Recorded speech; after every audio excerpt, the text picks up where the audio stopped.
Cerita diawali dengan memperlihatkan seorang bos metropolitan baru saja tiba di gedung tempatnya bekerja, di mana si pria tersebut memberikan sebutir peluru kepada asistennya untuk diperiksa. Yang ternyata peluru tersebut adalah salah satu jenis peluru langka yang tidak bisa dilacak, dan tiba-tiba ya, di seberang gedung terdapat beberapa pemudu bayaran yang sudah siap membunuh si bos. Namun alih-alih akan kabur, si bos justru bermaksud untuk melompat dengan mengambil ancang-ancang sejauh mungkin untuk bisa sampai ke gedung di seberangnya.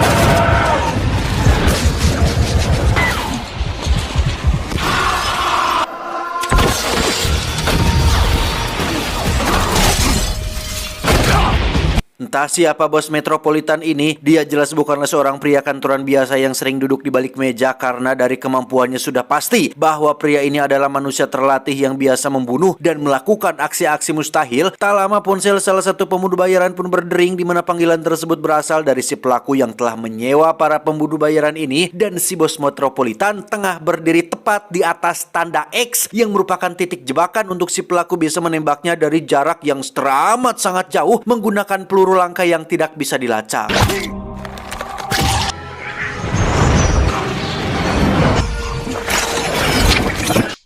Dan inilah Brahma Kumbara. Loh, dan inilah Wanted. Kisah akan berfokus pada seorang manajer akuntan bernama Wesley Gibson, seorang pria kantoran menyedihkan yang setiap harinya selalu mengulangi aktivitas yang sama seperti diintimidasi oleh bosnya yang tak pernah sedikit pun menghargai pekerjaan Wesley, sang kekasih yang berselingkuh dengan teman kantornya yang bernama Barry, dan kondisi tubuhnya yang sering mengalami panic attack atau serangan panik, sehingga Wesley harus rutin mengkonsumsi obat penenang hampir setiap hari. In fact, the only thing I do...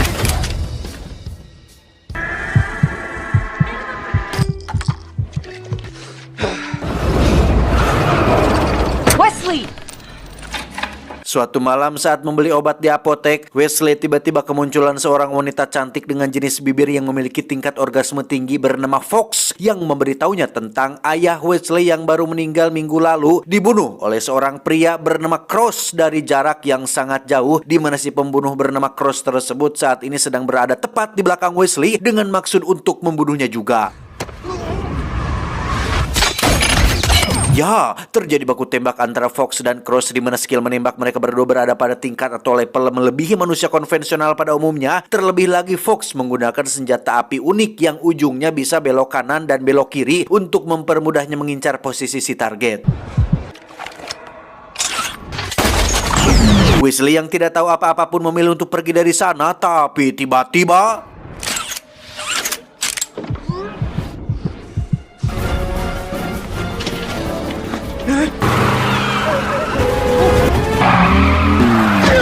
Fox membawa Wesley pergi dengan mobilnya, namun Cross masih keras kepala mengejarnya dengan mengendarai sebuah truk, di mana Fox menyuruh Wesley untuk ambil alih kemudi sedangkan dirinya akan menembaki si Cross. Namun yang jadi masalah adalah bukan perihal ambil alih kemudinya, tetapi posisi Fox menembak itulah yang cukup membuat Wesley menjadi hariwang, karena pengpelangan alias palangkakannya harus ngadangkang tepat di depan wajah Wesley yang membuatnya agak kesulitan untuk berkonsentrasi.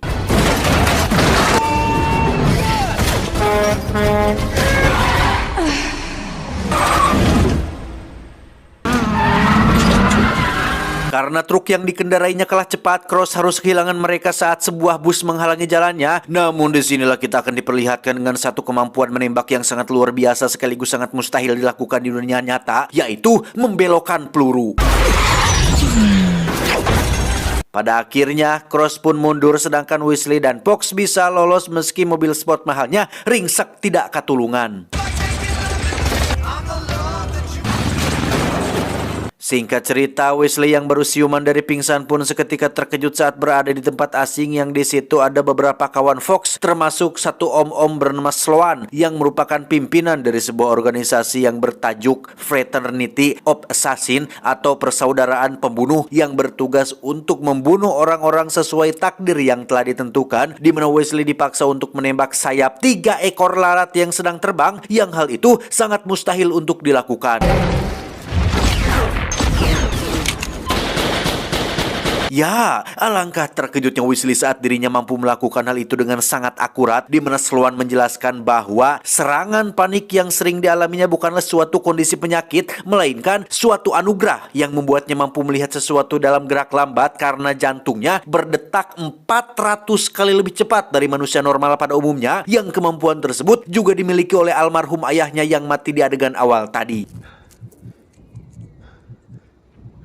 Sloan juga menjelaskan bahwa ayahnya dibunuh oleh seorang pengkhianat organisasi bernama Cross, orang yang sama yang berniat untuk membunuhnya di apotek tadi, sehingga tujuan daripada Weasley dibawa ke sini adalah untuk melindunginya, melatihnya, merekrutnya, supaya bakat yang dimilikinya tidak sia-sia dan berguna untuk membalas dendam atas kematian ayahnya. Tak hanya itu, semua aset milik ayahnya kini sudah ditransfer ke rekening Weasley, termasuk pistol favoritnya yang saat ini dipegang oleh Weasley pun resmi menjadi hak milik pribadinya. Namun dengan semua kemendadakan ini, Weasley tentu saja merasa ruas, was-was, dan masih tidak habis pikir, masih belum bisa menerima semua penjelasan Sloan tersebut. Singkat cerita, Weasley sudah kembali ke kontrakannya dengan sang kekasih tukang selingkuh yang masih tertidur tepat di sampingnya, di mana Weasley sempat mengira jika itu semua hanyalah mimpi, tetapi saat pistol ayahnya jatuh ke lantai, disitulah Weasley menyadari jika semua yang terjadi tadi adalah nyata, sehingga Weasley segera menyembunyikan pistol tersebut di dalam toilet. Tak hanya itu, kini Weasley memiliki uang yang sangat banyak di dalam akun rekeningnya sesuai dengan perkataan Sloan tentang semua aset milik ayahnya yang sudah ditransfer, di mana kesenangan ini tiba-tiba terganggu oleh kemunculan bosnya yang lagi-lagi bersikap menyebalkan, sehingga dengan semua kemarahan, kekesalan, dan kemuakan yang sudah menumpuk di dalam kepalanya, Weasley pun akhirnya meledak dan... Tak hanya membuat bosnya kena mental, Weasley juga menabok wajah sang ketua Guardian of the Galaxy, yaitu teman kantornya yang selingkuh dengan pacarnya, di mana Weasley benar-benar merasa lebih beradrenalin, lebih semangat, lebih hidup, dan lebih percaya diri dari sebelumnya.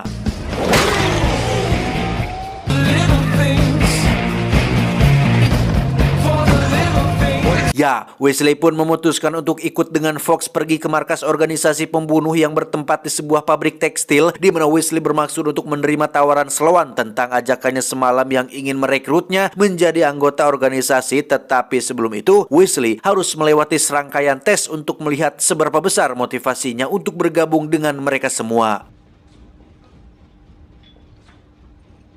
Dia bernama si tukang reparasi yang bertugas sebagai penginterview untuk melihat apakah Weasley melakukan ini murni atas dasar niatnya sendiri atau ada orang yang menyuruhnya, di mana Weasley diikat pada sebuah kursi, kemudian dibogem sebanyak 3 kali sampai dirinya jatuh pingsan. Tak berhenti sampai situ saja, Weasley kemudian bertemu dengan penguji kedua yang bernama si tukang jagal. Sama seperti si tukang reparasi, si tukang jagal ini pun menguji seberapa niatnya Weasley untuk bergabung dengan mengajaknya berkelahi menggunakan pisau, hingga Weasley harus mengalami rasa sakit yang luar biasa menyakitkan.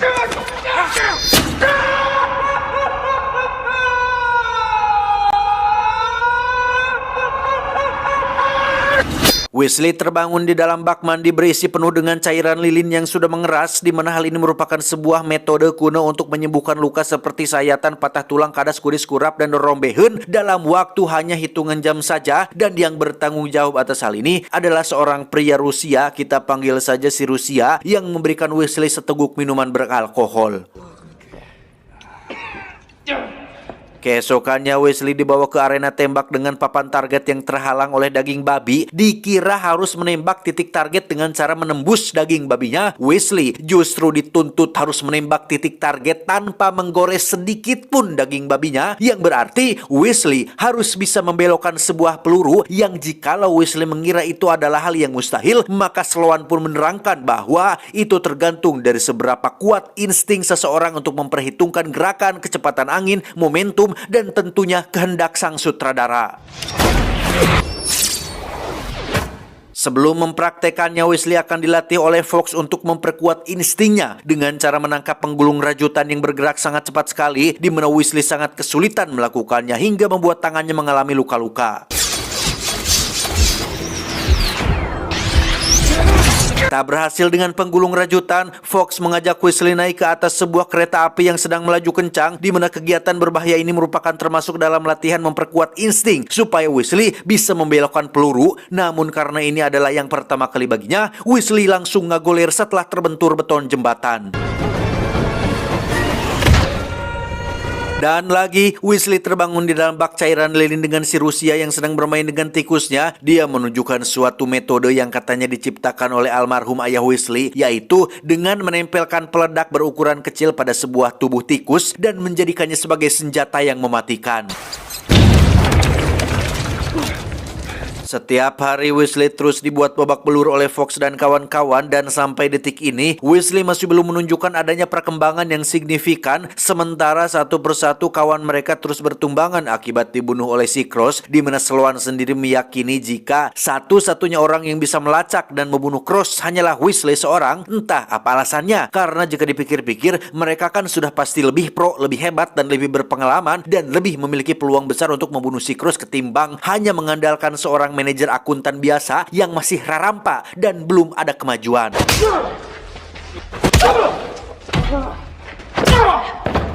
Dirasa Wesley butuh dorongan yang lebih kuat dari hanya sekedar latihan, Sloan pun mengajak Wesley ke ruang pribadi milik almarhum ayahnya untuk ditunjukkan apa saja barang milik beliau, sekaligus dijelaskan tentang alasan Cross membunuh ayahnya yang ternyata didasari oleh rasa iri dan dengki akibat merasa tersaingi oleh kehebatan sang ayah yang punya kemampuan dan bakat alami sebagai seorang calon pembunuh legenda. What I could never care about anything before this is my father.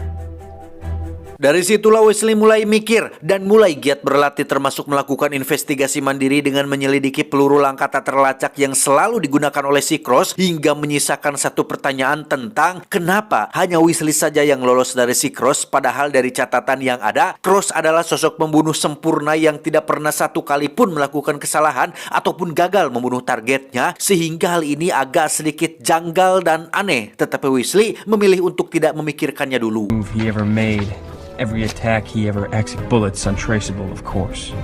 Surrounded by Secret Service agents. Kembali ke latihan setelah berminggu-minggu selalu dihajar dan diintimidasi oleh para pelatih. Kini saatnya Wesley mulai bangkit dengan melakukan perlawanan yang dilakukan secara spontan. Hingga si tukang reparasi dan si tukang jagal harus merasakan rasa sakit yang sama seperti yang Wesley rasakan selama berminggu-minggu terakhir ini. Tak hanya itu, Wesley juga berhasil dalam ujian kereta api, termasuk menangkap penggulung rajutan tanpa melukai sedikit pun dari tangannya.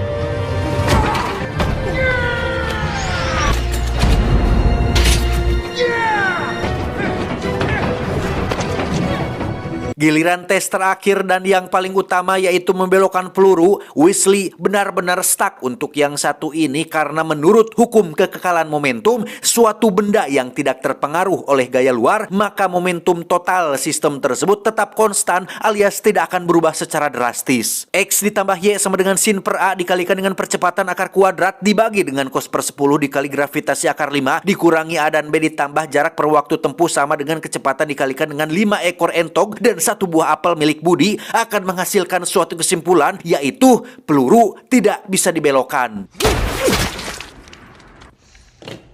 Berbeda dengan teori yang saya jelaskan barusan, organisasi ini mampu melawan hukum fisika dengan begitu frontal, di mana mereka yakin jika motivasi dan insting kuat adalah dua hal yang mampu membuat seseorang membelokkan sebuah peluru, sehingga Fox pun mengajukan dirinya untuk menjadi sukarelawan supaya Wesley punya alasan kuat untuk bisa membelokkan pelurunya. Sukses membelokkan peluru, Wesley pun diajak Sloan untuk mengetahui tentang asal-usul organisasi ini yang sudah terbentuk sejak 1000 tahun yang lalu. Mereka memiliki sebuah visi dan misi untuk menjaga kedamaian di muka bumi ini dengan cara membunuh calon-calon orang jahat yang akan menimbulkan kerusakan atau kemungkaran di masa depan. Dan ini adalah sebuah mesin tenun takdir yang sudah ada sejak 1000 tahun yang lalu. Mesin tenun ini menghasilkan kain berisi kode untuk dipecahkan menjadi nama lengkap seseorang yang merupakan nama target yang harus mereka bunuh. Mesin meski target mereka belum melakukan kejahatan dan kesalahan, tetapi Sloan dan organisasi ini tetap akan membunuh targetnya, dan justru itulah tugas utama mereka, yakni mencegah terjadinya kejahatan dengan cara membunuh si target sebelum mereka benar-benar melakukan kejahatannya di masa depan. Semua ini dilakukan atas dasar keyakinan pada takdir, menggantungkan nasib dan nyawa seseorang berdasarkan kain yang dibuat oleh mesin tenun, di mana Wesley mendapat tugas pertama untuk membunuh seorang target yang merupakan orang kantoran yang meski Wesley tidak mengenalnya sama sekali dan tidak tahu apa dosanya, Sloan tetap meminta Wesley untuk bunuh target tersebut, hitung-hitung latihan sebelum membunuh si Cross.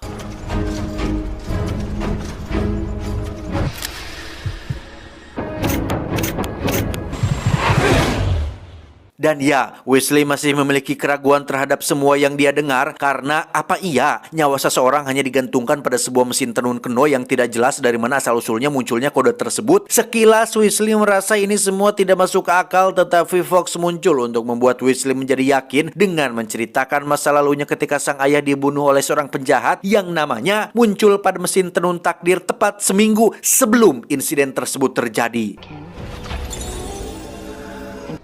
Dad was a federal judge.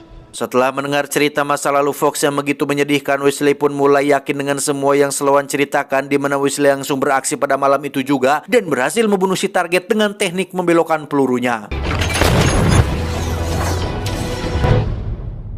Selanjutnya Wesley mendapat target baru yang merupakan seorang bos mafia dengan mobil anti pelurunya, sehingga untuk yang satu ini Wesley harus menggunakan treatment khusus, yaitu berkolaborasi dengan Fox untuk melakukan backflip sehingga Wesley punya kesempatan untuk membunuhnya dari atas. Sukses dengan 2 misi pertamanya, Wesley pun pulang ke kontrakan untuk mengambil pistol milik sang ayah yang dia simpan di kamar mandi, yang kebetulan di situ ada Barry, baru saja selesai ikeh-ikeh kimochi dengan pacarnya, yang karena si pacar terus nyerocos merendahkan sosok Wesley yang pecundang, lemah syahwat dan kurang menarik, membuat Fox menjadi geram sendiri hingga dia memutuskan untuk masuk dan mencium Wesley tepat di hadapan Barry dan pacarnya. He's a man. Tepat saat Fox sedang pergi mengambil mobil, Wesley yang sendirian pun didatangi oleh si Cross yang langsung menarik pelatuk hingga terjadi momen langka, yaitu 2 peluru yang saling beradu secara akurat. Entah fakta apa yang sebenarnya belum terungkap, Cross bisa saja membunuh Wesley dengan sangat mudah sekali, tetapi dia tidak melakukannya dan justru memancing Wesley untuk mengejarnya ke sebuah gedung sepi yang di situ Wesley sempat kehilangan Cross yang lari seperti bajing dan tiba-tiba ya, akibat panik, Wesley tak sengaja menembak si Rusia tepat di dadanya, di mana Cross sendiri kembali melakukan tembakan berbelok yang tepat mengenai lengan kiri bagian atas si Wesley. Nyawa si Rusia tak tertolong, Wesley yang merasa bersalah pun semakin dibuat benci kepada si Cross yang menjadi penyebab atas semua kematian ini, yang dengan peluru yang masih bersarang di lengannya, Wesley mencoba untuk meneliti peluru tersebut, yang alhasil ditemukanlah bahwa peluru yang Cross gunakan kali ini bukanlah peluru langka yang tidak atau sulit dilacak, karena Wesley sudah mengantongi nama dan foto sang pembuat peluru tersebut, yakni seseorang bernama Peckworski yang tinggal di sebuah biara yang merupakan lokasi awal dibentuknya organisasi ini. This place is where the fraternity was born. Wesley pun meminta izin kepada Sloan untuk berangkat sendirian supaya Cross tidak kagok untuk muncul kembali di hadapannya, di mana saat Wesley sudah pergi, Sloan memperlihatkan Fox sebuah fakta mengejutkan tentang nama Wesley yang muncul dari mesin tenun takdir, yang berarti Wesley harus segera dibunuh setelah dia berhasil melenyapkan si Cross, yang tugas tersebut diberikan kepada Fox yang merupakan orang terdekat Wesley di organisasi ini. Singkat cerita, Wesley terlihat sudah sampai di biara tempat Peckworski tinggal, yang di situ Wesley ujug-ujug menodongkan pistol ke arahnya dan memintanya untuk memberitahu di mana Cross berada saat ini, di mana Peckworski setuju untuk memberitahunya, bahkan mau untuk mempertemukan Wesley dengan Cross tepat di stasiun kereta api. Ditemani Fox yang ikut menyusul, Wesley harus kehilangan Peckworski yang kabur entah kemana, yang karena ada Cross muncul di dalam kereta, Wesley langsung masuk ke dalam sedangkan Fox memilih untuk mengejarnya menggunakan mobil pribadi.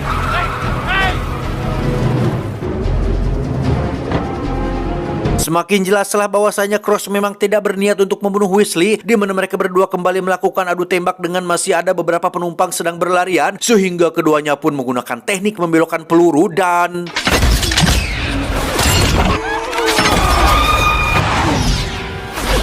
Fox sendiri memutuskan untuk ikut masuk ke dalam kereta dengan cara melompatkan mobilnya ke dalam salah satu gerbong sehingga kereta bagian belakang mengalami anjlok yang membuat masinis harus memberhentikan keretanya tepat di atas jurang.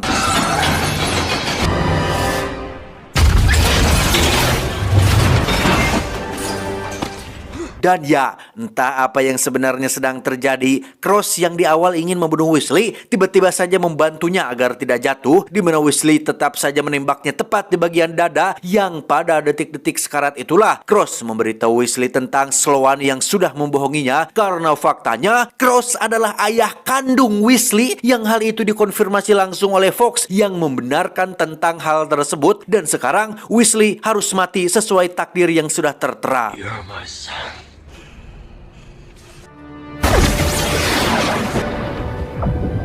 Singkat cerita, setelah selamat dari momen tadi, Weasley kini terbangun di sebuah apartemen yang berseberangan langsung dengan kontrakan miliknya, di mana di situ sudah ada Peckworski yang ingin memberitahu tentang fakta yang sebenarnya sedang terjadi. Cross, ayahnya, adalah mantan anggota organisasi yang memilih untuk keluar setelah menemukan fakta tentang nama Sloan yang muncul dari mesin tenun takdirnya, di mana Sloan tidak bisa menerima hal itu dan mulai merekayasa target yang harus dibunuh sesuai dengan kepentingan pribadinya. Hal itu pula lah yang menjadi alasan kenapa Cross ayahnya memilih untuk tidak merawat Weasley, bukan tidak sayang, tetapi almarhum sengaja membiarkan Weasley sendirian supaya bisa memiliki kehidupan normal seperti orang pada umumnya.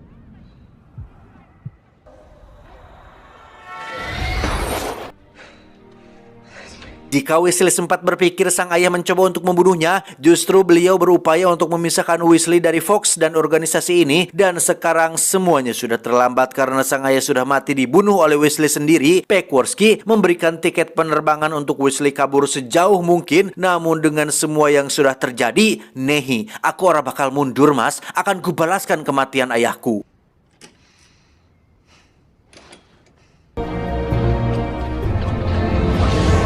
Memanfaatkan pengetahuan milik ayahnya, Weasley pun merancang sebuah rencana untuk membuat pasukan tikus peledak untuk menghancurkan Sloan dan organisasinya, dimulai dengan membeli selai kacang dalam jumlah yang banyak untuk merekrut gerombolan tikus yang sering berkumpul di lokasi tempat pembuangan sampah.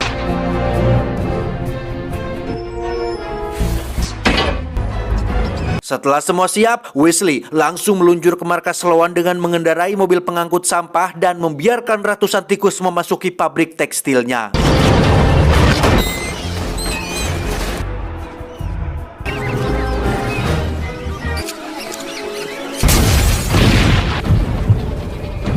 Setelah beberapa tikus meledak, kini saatnya Weasley menunjukkan kemampuannya di mana dia berencana untuk melawan mereka semua secara terang-terangan dengan hanya sendirian saja.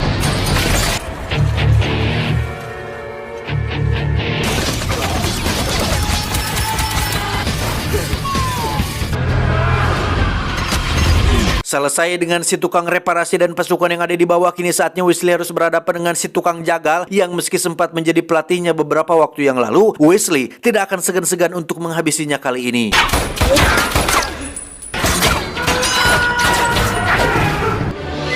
Tiba di perpustakaan, Weasley nampaknya tidak bisa berbuat banyak saat Fox dan anggota organisasi menodongkan pistol ke arahnya, di mana Weasley langsung menunjukkan bukti bahwa nama Sloan muncul sebagai target yang harus dibunuh. Yang di situ Sloan langsung melakukan pembelaan diri dengan menunjukkan bahwa nama Fox dan semua orang yang ada di ruangan ini juga sudah muncul, yang berarti mereka semua harus mati dan dipersilakan untuk mengarahkan pistol ke kepala masing-masing dan tarik pelatuknya jika itu adalah apa yang mereka inginkan.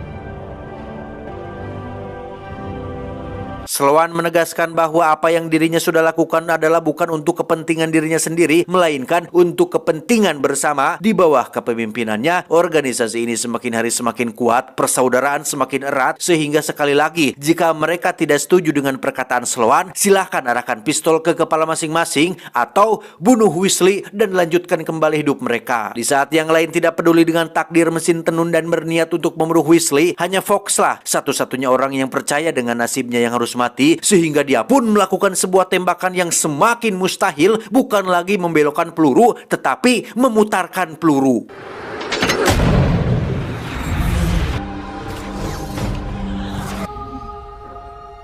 Entah kemana kaburnya si Sloan, Wesley kini tak punya pilihan lain selain kembali pada kehidupan lamanya, yakni seorang manajer akuntan yang hanya punya saldo secuil di dalam akun rekeningnya. Saat Wesley sedang bekerja di kantor itulah muncul Sloan yang bermaksud untuk membunuhnya, namun alangkah terkejutnya Sloan saat baru menyadari jika itu bukan Wesley, karena ini semua tidak lebih dari hanya sebuah jebakan yang dibuat oleh Wesley. Mirip seperti yang dilakukan oleh Cross ayahnya, Wesley mampu menembakkan peluru dari jarak ratusan meter dari kamar tempat tinggalnya.